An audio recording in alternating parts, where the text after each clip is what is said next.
We turn now to former FDA Commissioner Dr. Scott Gottlieb, and we want to thank you for being here in person. You've been tested, I've been tested, you're at a distance, so hopefully you approve.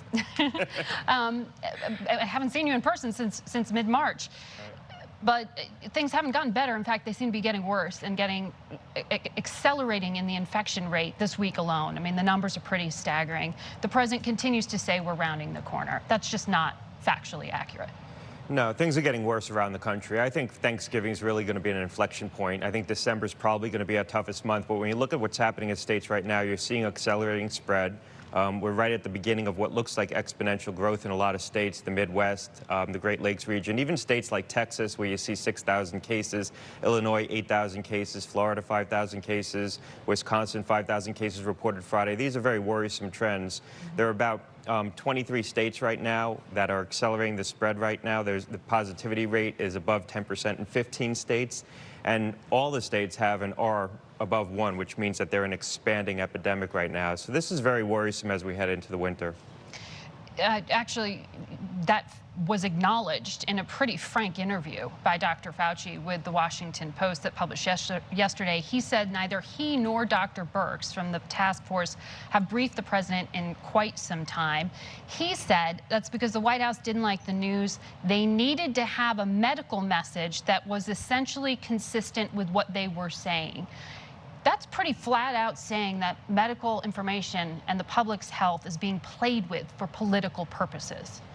Do you agree with that? Well, look, I think the facts are going to overtake any political dialogue very quickly. I think as we get into the next 2 or 3 weeks, it's going to be unmistakable what's happening around the country, and we're going to have to start taking tough steps. I don't think we're going to lock down like Europe is right now, and Europe has a very dense epidemic. There's a very worrisome trend underway in Europe. Europe didn't think they were going to lock down either, and now they are. That is true, but I don't think the political support is here for that, even at a state level. I think you're going to see targeted mitigation. States take local actions, but we're going to have to start taking more aggressive actions. Probably, my view is the inflection point is going to be Thanksgiving. You're going to see cases build over the next 3 weeks, and December is really going to be the slow month. But I think it's going to be unmistakable what's happening at that point, and we're going to be forced to, because the hospital systems are going to become pressed again. Regardless of what happens in this election, the president is still the president until at least January. If he wins, he owns this through a second term. What does he need to be focused on? I think he needs to be focused on providing resources to states. They have to get a stimulus passed. They've got to get funding out to states to try to deal with this. I think we need to focus on what we're going to prioritize in terms of trying to keep things open and get things open after we're through this, particularly the schools. We're going to need to support states that have to take that targeted action, try to get compliance with things like masks. So I think the bully pulpit is very important. The national leadership trying to galvanize collective action to try to reduce the spread. You're right. Once we ensue with this over the next 2 months, this is largely going to play out over the next 2 months. By the time a president is re-inaugurated in January, whoever that is, we'll probably be through the most acute phase of this, be coming down the epidemic curve. So this is really going to play out under the president's leadership. What he does over the next 2 months is going to be very important. So Joe Biden, I know you've looked at his plan. If he wins, he comes in at a period of time in January where we might be on the downward slope here.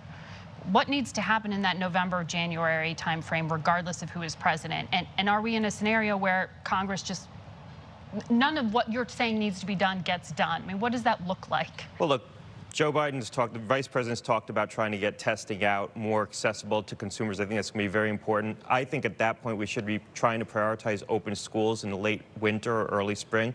We're going to have an opportunity to do that. Close again? I do not think. I think schools that are open right now might be able to find ways to stay open. I think schools that are closed right now, we have to prioritize trying to get them open. There's a lot of evidence now that the schools can be safely open if they take prudent steps. That should be our #1 priority. I think if Biden were to come in, that should be a focus, trying to get targeted resources, proper PPE to teachers, testing in schools that can't use social distancing, trying to get those resources into schools so schools can open. Also reporting on what the collected experience has been. If you can put out more information about what's worked and what hasn't in terms of keeping schools open, that's going to reassure more districts about opening. That should be a very high priority for this nation. Unfortunately, I don't think it hasn't been. We've been talking about it, but we haven't taken the actions to actually facilitate it. I want to play a bit of sound for you from something President Trump said at a rally this week. You know, our doctors get more money if somebody dies from COVID. You know that, right? I mean, our doctors are very smart people. So what they do is they say, I'm sorry, but, you know, everybody dies of COVID.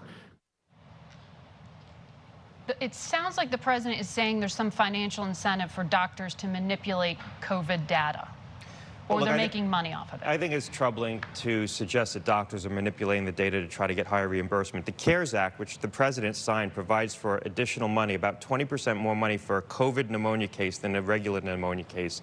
The reason was because it's more expensive to take care of these patients in the hospitals. The hospitals are bleeding money. This was a way to try to get them more resources. But you have to have COVID and you have to have pneumonia, and it has to be documented. Any doctor that would be documenting COVID pneumonia in a case where the patient doesn't have pneumonia, that's fraud.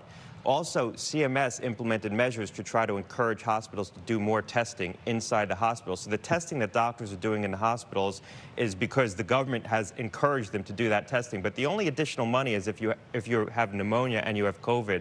That's not these patients that they're talking about that happen to come in with another condition and have COVID. There's no additional reimbursement for that. Who do you think is telling him that? I think unfortunately, I think there's probably advisors telling him that. I don't think the president derived that on his own. It is so good to see you in person. Good to see you. Stay healthy.